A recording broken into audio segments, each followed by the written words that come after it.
because I put a lot of miles on my car, I do a lot of regular maintenance. I had been going to dealership just because that's where I got my car, and I just figured I'd continue to go there.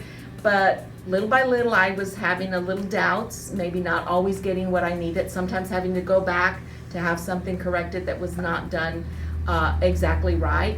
So because I'd heard the ads here, heard how wonderful it was, somebody you could trust. As a woman, I'm always a little skeptical when I go into a new place, worried that I may not get what I'm going in for, or get the value, just simply because I'm a woman and I must not know what I need.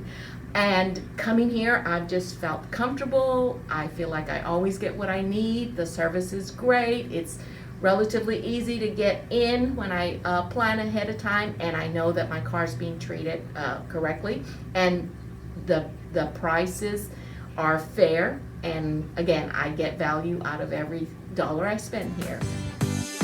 You're